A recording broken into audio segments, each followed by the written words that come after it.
We live in a time where masculinity is shamed and men don't know what it means to be a man. As a pastor and counselor, I've spent the better part of my life equipping and training others. My goal with this show is to translate my hard-earned experience into tools and tactics to help you become stronger as a man. This is the BraveCo podcast. I'm your host, Jason Vallotton.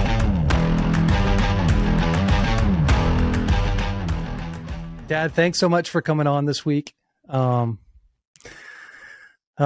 always good to be on here. I wanted to take some time and just ask you some questions about life. So this podcast is going to be like advice from Dad. We're going to hear some of your stories, some of your successes, some of your failures, some of the things that you wish you could have done different, done better, that kind of stuff.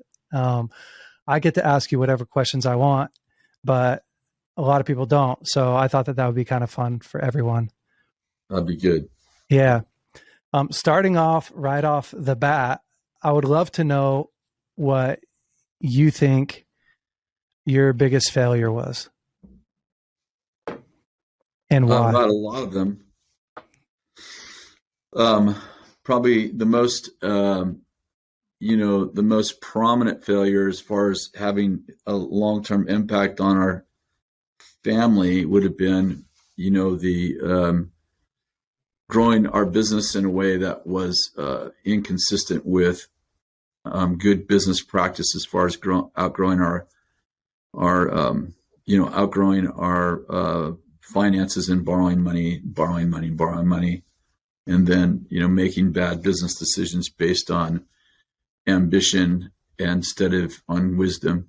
And then, ultimately we sold our businesses and lost them. So I'd say, as far as, big thing that affected, like we lost our house and everything except for our 2 cars and our furniture, that was the thing that happened that was the worst. And I would say that, that was really based on not listening to the people that I actually put in around me. That's why I have such a huge passion now for accountability. Mm-hmm. It's not that I didn't have it before, but I just didn't listen. And that created a scenario that, that ultimately failed and created, 4 or 5 years of financial pain.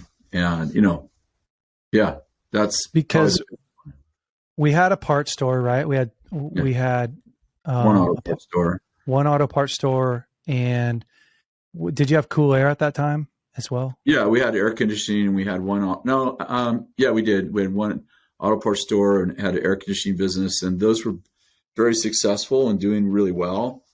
And then the challenge was that I was really bored because basically my managers ran everything. And then I just started, I've said, people ask like, well, let me say this. My motto is don't make decisions when you're tired, bored, or, feeling insecure, because you make those out of the wrong core values, and they have long-term consequences. Yeah. So that had a long-term consequence, and the Lord really was kind and delivered us, but it was about a 3.5, 4-year process to, after losing everything, to start all over again. And so after 20 years of, building a pretty beautiful business, it all came down in 1 year, and it was devastating. And I mean, I've made other mistakes. I mean, I look at the way we raise kids, and, we loved our kids, and our house was always a great home to live in. But, there are things that you learn later on in life that you're like, oh, I would have done that differently. And, I could have been way more patient. I'd say impatience and boredom have been my 2 strongest.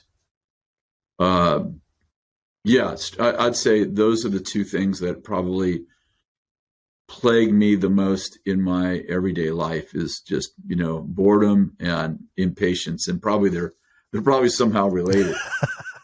brother and sister.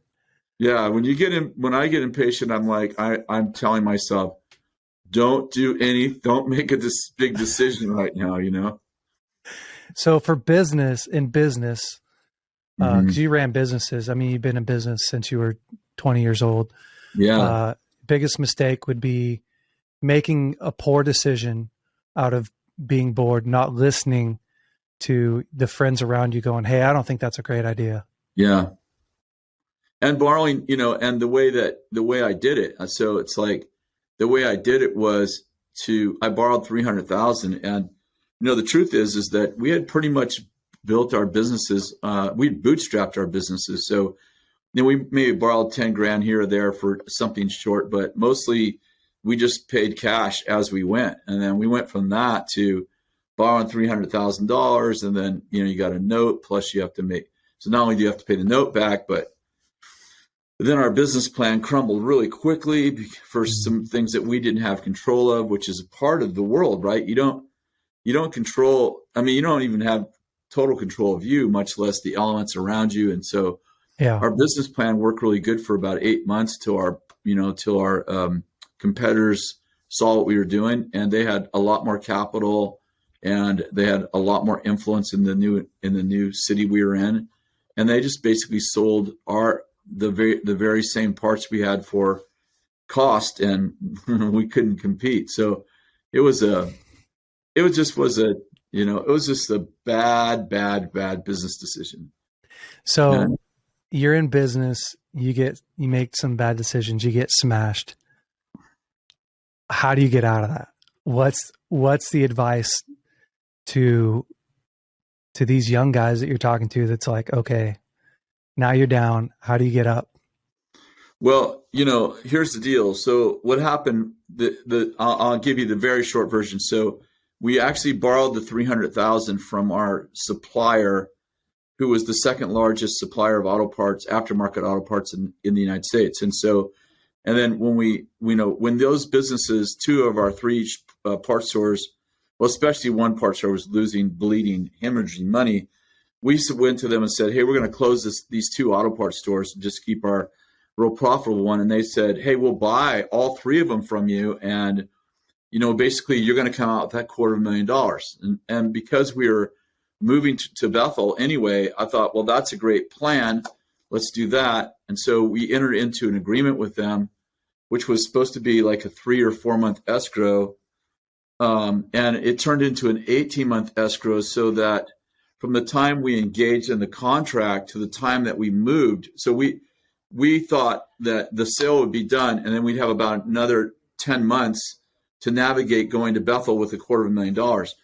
But instead what happened is we moved to Bethel because the escrow kept going, and we were at Bethel about a month, and then we called for a part and their phone was disconnected. So, and then the short story is they went bankrupt.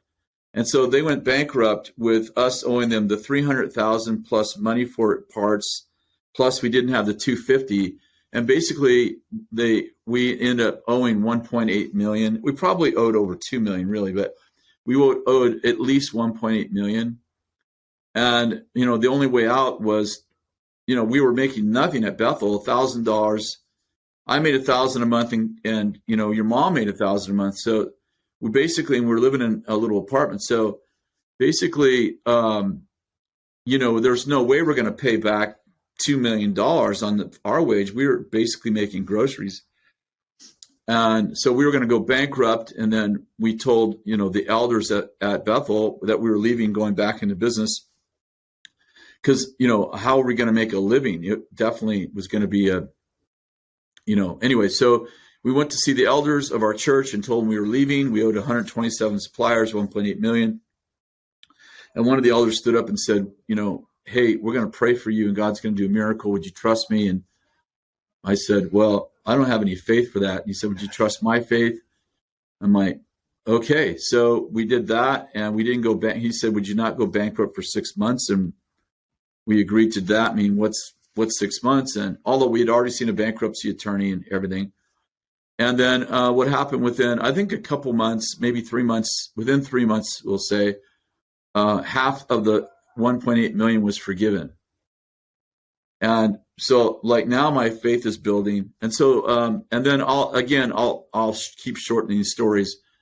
It took us 3 years, but within 3 years of the time we closed our business, lost our business, we had everything paid off or forgiven. And so then it took us a couple more years, obviously, to rebuild, right? Because we were living in a little apartment and we have no money. I mean, we have debts paid off, but we have no money and we have to start all over. And so, yeah, that's kind of our journey. That was our journey. How do you feel like that experience has shaped you coming in and helping to lead Bethel and the environment and, grow? Because Bethel has I can't remember, what our yearly salary is, but a fairly large. 72 million. Yeah, 72 million, 700 employees. Yeah. Obviously, a lot of the stuff that you learned in business through those years really helped prepare you to lead Bethel. Yeah, it was the worst thing that ever happened in my life as far as business. And it was the best thing that ever happened in my life as far as wisdom. And, that level of pain, you don't ever forget. And so, what I see a lot of people do is they blame it on other people. For example, we did really get deceived by our supplier, and they lied about their condition, and they are the ones that ultimately forced us into closure. So ultimately, I could say, well, it wasn't my fault. It was their fault, But you don't learn anything when you blame other people. And it is true that had they have kept their deal, we would have walked away with $250,000 for our 20 years of hard labor. Yeah. But I mean, there were all kinds of signs that there was something huge wrong with their company. And but what I learned is you choose to believe what you want to believe instead of believe what the signs tell you. And so, I think that, yeah. And then, building from debt was a killer because, there was no way, like we owed so much more debt than we were worth that there was no fixing it. So so when I came to Bethel, our total income for the year I came was 1.8 million. That's Bethel Church's total income. That includes missions. I mean, everything, every penny that we had. And all of that money came from tithes and offerings. Like out of the 1.8, like 1.7, it was like 50,000 besides tithes and offerings. And so, and then Bethel was in trouble financially too when we got here, which I was told that things are a little tight, but I didn't understand that they were in trouble. And so, when I came on staff, we lost our business within a month or two, and we're trying to recover, okay, I have all these suppliers, and then Bethel couldn't pay its employees. So, and they were like 120 days behind on their bills. So I was like, oh my gosh, I jumped out of the pot and into the fire. But what was really cool is, and I didn't catch it for a while, is that I basically took over the leadership we had a CFO who is a great guy, but I basically took over leadership of the finances of the church. And what I was mirroring, like my recovery, my personal recovery, I was mirroring with the church. And the onset of that was that I figured out that we had to have other income at Bethel because living on tithes and offerings was not going to pay our bills. And so I began with the team, of course, lots of credit to the team. We began to build, other sources of income, school ministry, the bookstore, eventually the next year, Bethel Media, which was called Sound Wisdom at the time. And, it took us about 3 years for Bethel. So while I was recovering, it's kind of crazy, but Bethel was recovering on the same timeline. And when we got to about 3 years, all my debts were paid off. And the crazy thing is, when we got to 3 years, Bethel was on time and had a little bit of money in the bank and was paying all of its bills. And so, we were just mirroring what I was learning in my recovery. We were just mirroring that with Bethel. And then, every year, including the COVID year, we've grown every year since COVID. I should say, that's not true. The COVID year, we were down because we didn't have events. So we were off like $10 million.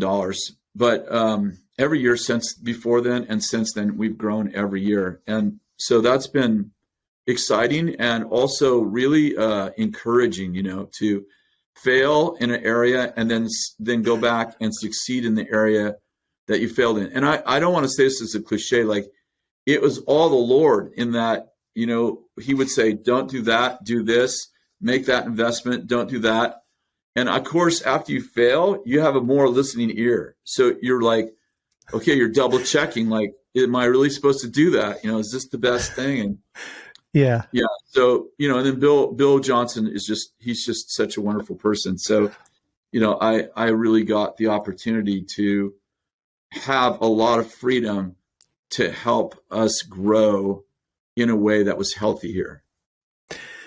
It, man, that must have been such a crazy time for you. Must have taken so much courage after going through the failure in your business. And on one hand, like you're watching God do some miracles, but at the same time, like you're trying to grow this other world, Bethel, having had your confidence just so smashed. I have to say that most of those days weren't courage, Jay. They were desperation. And I know there's a big difference. Like if somebody attacks your family, and you're just responding out of complete desperation to protect your family, and at the end of the day, you happen to apprehend that potential murderer, and when it's all over, your heart's beating 1,000 miles an hour, and you're like, oh, that was so courageous, and you're like, there wasn't a moment of courage in there. It was like I didn't have a choice. I was desperate. And so I feel like my situation, especially our personal situation, was so desperate that I had no choice but to have to do the right thing. And then Bethel's was more just a mirroring. Okay, so, obviously we need more revenue. So what are we going to do about that? And, and I felt like Bethel was in a desperate situation also. So it didn't, I don't want to play, like I've done some courageous things in my life. I bet pretty much everybody has that's been my age. Yeah. But that was more desperation, wisdom, learning from your mistakes, and listening to the Lord, really honestly, and to mentors. I get it, and I think that we like to think back on ourselves as courageous, but when you're drowning, the only thing left to do is to try and swim, right? Like, oh, you're so brave, you swam. Well, the only other option was to drown. So yeah, exactly. That's it wasn't like I said, hey, I'll go swim that water because I want to. I'm in over my head. Okay, I want to switch gears a little bit. When it comes to your greatest success, what do you feel like your greatest success has been? Well, my children loving me and my grandchildren loving me. And, 3 of my grandchildren have been to the school that their grandfather helped to build and lead. And my own son, you, have been to the school that I helped to build and lead. And, Jesus said a prophet has honor except for his hometown. And that is not true of my family. And so my family believe in me to the place where they have actually want to be in my life and trust me and ask for advice and want to be where their papa teaches every week is easily my biggest success in life. My second biggest success and my marriage, I have a great, this, Jay, but I have the most wonderful woman that you could ever think of. I mean, we've had never a bad day in our marriage. And I say that 100%. Like, we've had bad days being married, like this stuff we just talked about, but with each other, we've never had a bad day in our marriage. And that's the truth before God. We've had a bad hour. We've had a bad 3 or 4 hours. But we've never had a bad day. And that's obviously a great success for me and for Kathy. And then, the greatest thing I've ever created, like a thing that I've ever done, is definitely the school of ministry. And again, I want to be careful because nobody does anything amazing by themselves. And so, I got to be the, co-leader with Bill and the main builder.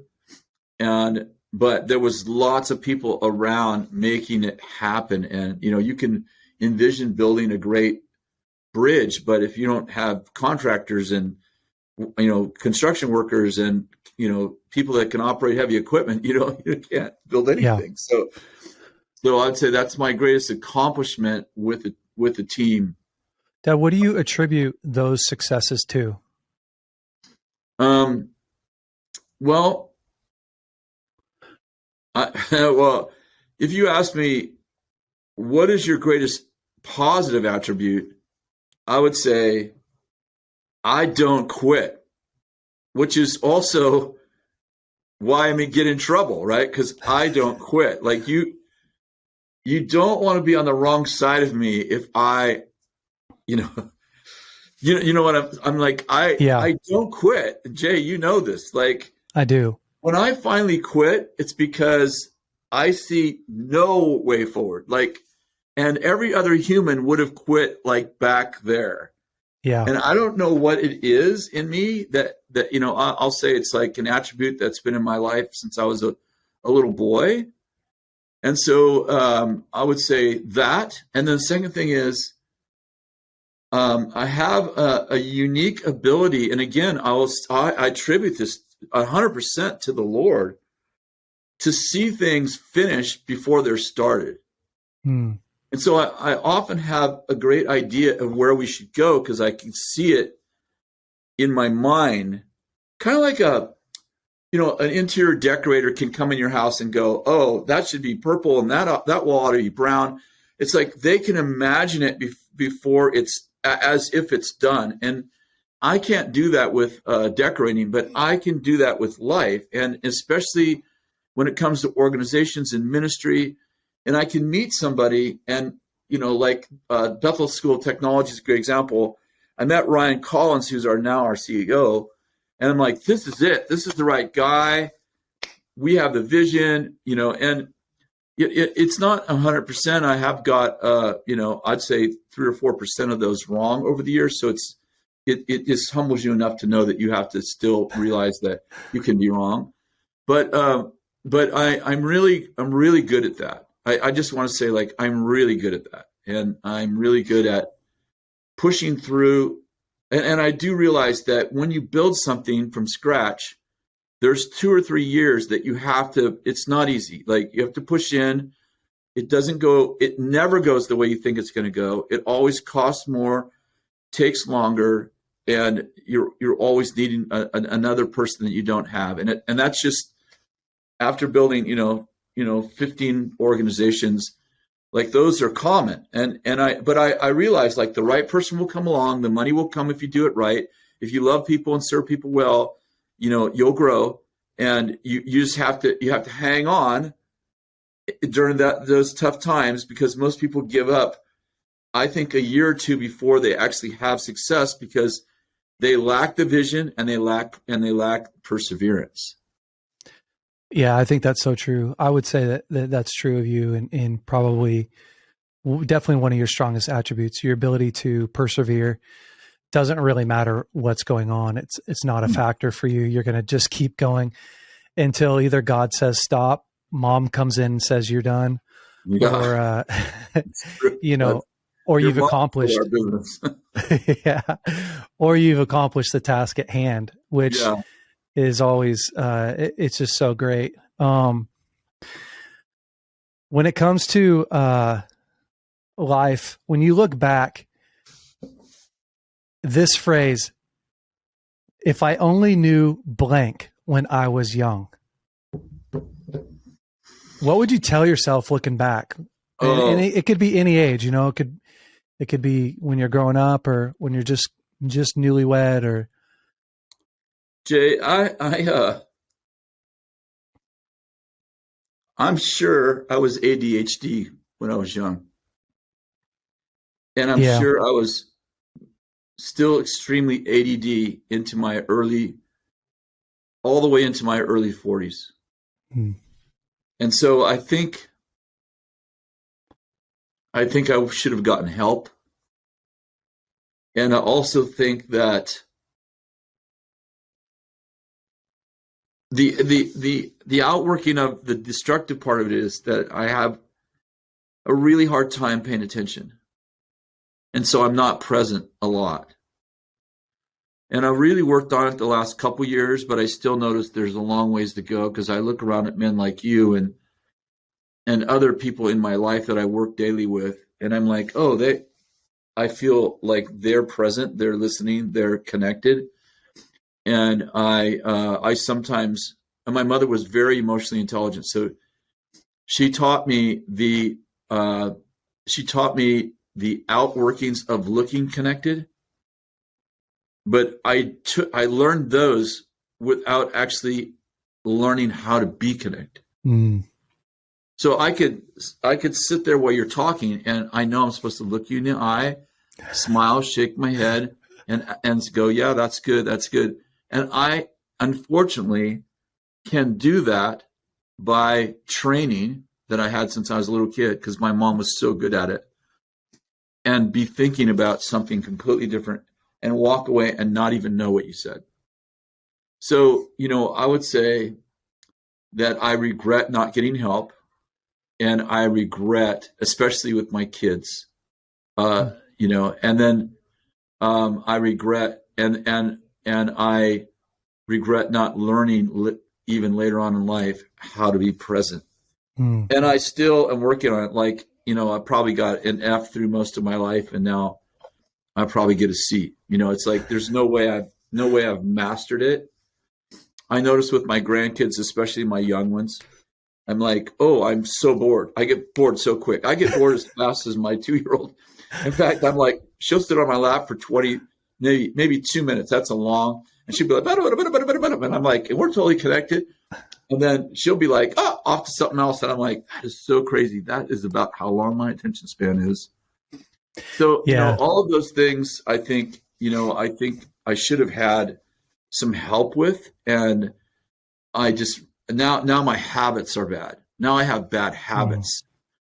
And so, the last 2.5, 3 years, I've been working on my habits. Stay connected. Even if you're bored, it's not all about you. Life's not all about you. It's, it doesn't matter that, your granddaughter wants to read a book and you don't want to read a book because that book's not interesting to you. But it's not about you. Life isn't all about you being entertained and you being excited. This is not all about you. So, I'm doing so much better, but I'm definitely not, I'm nobody's hero in those areas, Yeah. I think sometimes I think like, what we've learned in modern day school, and I'm not going to go too far down this road, having to sit at a desk and learn and write and not move all day long. And, and you get lunchtime, you get an hour to get out and run around. That was a really tough way for me to learn as well. And I actually thought with school, I used to feel like school was unfair and, that I wasn't good at learning. I actually thought that I didn't know how to learn until I got out of school and realized I actually have a good mind and I enjoy learning. I just don't enjoy learning that way, having to sit still and cause man, I wanted to run around. I wanted to be in the woods. I wanted to whittle on a stick and Yeah, I'm a kinetic learner also. And what happened to me in school is I was very disruptive. Yeah. I was so bored. I was very disruptive. I was always playing a prank, always talking, which, that doesn't, what I'm saying? It was, yeah. again, it made my education worse instead of better. Yeah. Well, you didn't have much of a chance in school. No, so yeah, I get it. Yeah, I think the beautiful thing about being in my 40s, having kids over again, yeah, is I get to look back where at 18, when I first started having kids, really 19, I felt the same way, you know, like it's so hard to sit down and just concentrate and rock a baby when I've got 9,000 things that I want to do and So, responsibilities and fears at 19 and 20, all the way really to 25, 26. You know, my last Evan, I had it at 24. So when they're two, it's just like, it's so much time doing stuff that you don't love to do. And so you have to focus on loving them a lot, right? Not loving the task a lot, but loving them a lot. And this time around, it's funny because I've hit my 40s and I honestly don't mind reading the books. I don't mind there's so much more satisfaction. I think for me too, there's so much more satisfaction in knowing that it doesn't last very long. So well, you're a master at it, Jay. Like I come home from your house, which, you know, I'm over there, well, at least once a week. And I'm watching you with your little ones. And I'm like, I didn't do any of that. I didn't. Actually, I didn't do any of that. That's the beautiful thing of being able to look back and go, oh, what do I wish I would have done better? Right. Slowly. So when I'm 38 and I had Edie, I'm like, man, these years, they don't stay very long. No. And so get some books that I enjoy reading. That's my trick, is like, get the books that you like to read and read those and tell her stories that I like to tell. And, you know, I love making her happy. Oh yeah, so, she's so bonded to you. Yeah, it's pretty addicting. Not to me. Like she'd come sit with me, and then she's like, "Grandma," and I'm like, I remind myself that I'm really good when kids get to be about 5 and 6. I'm like, I become their favorite. So I'm like, you're just 3 years from really bonding to me, you know? Yeah, it's true. Well, it's kind of true. Not totally. Kind of true. Yeah. Yeah. We all have our sweet spot. Yeah, we do. When it comes to raising kids, and I know you talked about being, you know, being attentive or whatever. What do you feel like was one of the most important things that you did in raising kids? Well, our kids grew up in a loving home. And they always knew they were loved. Mm-hmm. They didn't grow up in a yelling and screaming crazy house. They weren't raised by wolves. And, you know, and they watched their parents love God well. And so I feel like, you know, some of our parenting ways and discipline could have been different. But as far as, you know, them getting a fair shake and them having you know, an opportunity to prosper, and they were always believed in, and our home was a lot of fun. We always had fun. We were always, you know, and Mom was always baking cookies and making sure the kids had everything they wanted to eat. And I was always clowning around with the kids and, you know, doing stuff with them and going to their games and, you know, being their coaches. And, you know, you know, it's like, it's hard to imagine us being as busy as we were and still being so connected. So I think those things were cool. And, you know, we wanted our house to be the house where other kids wanted to come. And so, you know, we always had a pool, you know, even though we didn't have any money, we always had sweets and food and, you know, laughter. And so our, you know, it was, our house often was the center of the social life of our kids. And I still feel like that is still a big part of who Kathy and I are, because I'm like, if you came over my house, you'd understand. Like, we have a huge house that we don't need. And it's not because we're like, we'll show you how wealthy we are. It's nothing to do with that. I mean, we have kids' playground. We have a pool we hardly ever swim in. The kids swim in it all the time. We have a basketball court, a volleyball court, a pickleball court, a badminton court, you know, ping pong table, and that's used all the time by our kids. So I think that, you know, just loving people well and wanting to be people that are fun to be with and fun to be around is part of what we did well at, you know, not perfectly, well at, Yeah. You guys, there's no perfect parents. They don't exist, No. guys. So, if you got some shame around maybe some mistakes you've made as a parent, welcome to the club. We all got a little bit of regret, things we wish we could have done different. Oh, But what you guys did super well, looking back, was you were always available, always. yeah. And like you said, at the soccer games, at the baseball games, for a conversation, for a hard conversation. And then when I was young, I think a lot of what went a long way with me is, your mom especially was really an affectionate person, that Spanish side. And so, yeah. And that really carried over to you and mom. You guys were always really affectionate with a hug or a kiss. And then you shared your emotions a lot with telling us, you used to tell me almost every day, like, you're special. And I remembered that, like, it actually meant something to me. And then,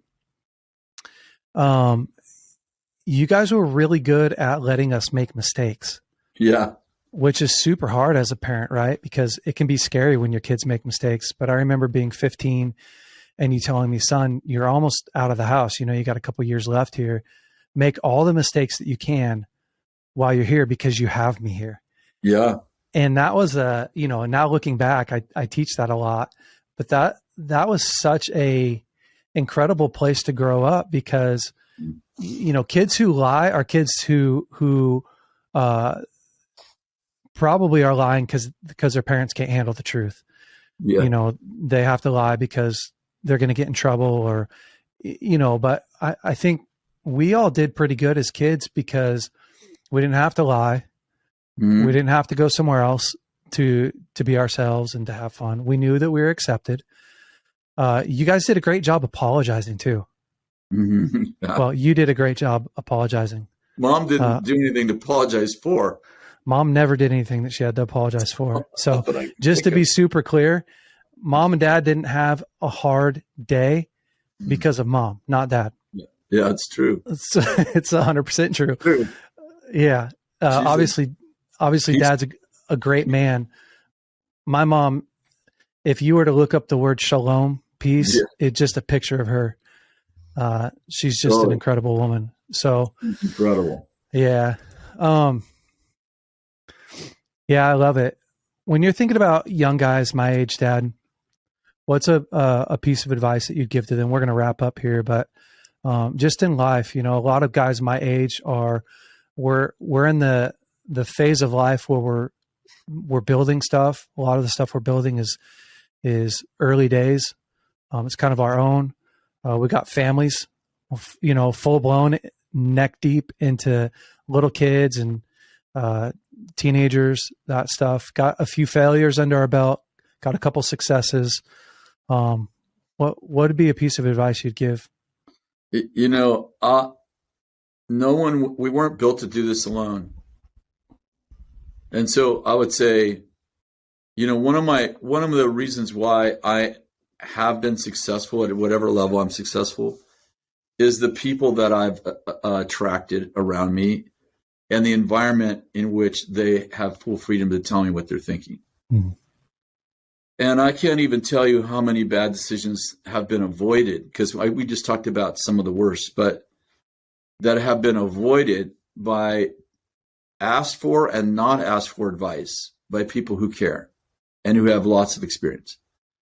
And I think that being in an environment and creating an environment where people can tell you what they're thinking without being punished is so important. And it was heightened when I lost our business, because my two business mentors both did not want me to do what I did as far as buy the business or start the business. And so, that I look back and I think, well, if I would have just listened to them, I wouldn't have lost everything. Only God, I might still, be at Bethel and have a couple of auto parts stores that are, running without me, because they were running without me before, So I think that having accountability, and I'll say this, a lot of guys go, oh, I got Joe, he's my friend. Well, you don't need a ding dong to be accountable to. You don't need someone who's got it worse off than you do, which is usually like, like our model for finding a mentor is like misery loves company. And I'm like, oh no, you got to find people that are strong where you're weak, and, that can speak to you wisdom when you even don't want to hear it. And I think that when you get really good at it, people tell you things that you didn't ask for. Like, I think when you really have a healthy environment with other guys, that your guys, it can be your wife too. It is your wife also. But, your guys will go, hey, dude, I was watching the way you're treating your son yesterday, and are you open to a conversation about that? And you're like, I didn't ask for advice. Yeah, because you didn't know you needed it. But so true. Other people like that love you, that feel connected to you and bonded to you and know that you trust them, they'll give you advice that you weren't asking for, but you're so glad they gave it to you. I'm not talking about Joe down the street that hates you, or somebody on social media who wants to tell you how to live life, or your mother-in-law who, would love for you just to tell you how to lead your life. I'm talking about guys that you run with and people that you trust, that don't have to wait for you to say, hey, you got any advice for me? When actually you should have got advice like 4 months ago. I think that creating those kind of cultures where wise people hang with you, and they're not always right. And by the way, I get advice. I have this kind of environment, and I get advice, like at least monthly, that is not great advice, but they didn't understand the whole circumstance or whatever. Yeah. But I am so thankful that they felt the courage to tell me what they thought was good advice. So I don't want to chase that off in the name of, because the next time they see something, they might be absolutely right. So I think discipleship, mentoring, fathering, there's so many different words for some of the similar kind of relationships are super important. Yeah, I agree so much. When I look at your life, I just see all the different areas that other men poured into you, and their strength that has just even in ideas or even in inspiration. Some of the guys that have helped to mold your life, they didn't necessarily even give you advice. You just watch them and you come back inspired, and it helps you grow. But really you have given our family such a beautiful gift in the men that you've brought in, in the relationships that you've brought in. And that's been such a fun model for me to be able to model my life after that as well, and pull guys who know what they're doing. Man, it just makes such a big difference when you get an expert in your corner who's not afraid of you and they have a heart for you. How that guidance just changes everything about your life. And it's what I love about what we're doing at BraveCo, is being able to pull guys from all over the place that have strengths that are different from one another, and to really connect those guys. So yeah, I love it. Dad, thank you so much for coming on today. Thanks for you're such a me. blessing to all of us. And I appreciate you so much. Yeah. I love what we're doing here at BraveCo, and it's a great plug for BraveCo. I wasn't thinking of it that way, but it's like, that's actually, we actually built the whole ministry around this idea of, filling your life with other people. So it's so true. It was a good shameless plug because I didn't think about it, but it was great. I love you, Jay. Proud of you too, Dad. Thank you so much for sharing your life with us. Yeah. Talk to you later. All right. See ya. Hey guys, thanks so much for listening to the BraveCo podcast. If you like this podcast, would you please rate it, review it, leave us a great comment. And if you like this episode in particular, share it with your friends and family. That helps us to spread the word. Guys, stay brave. We'll see you next week.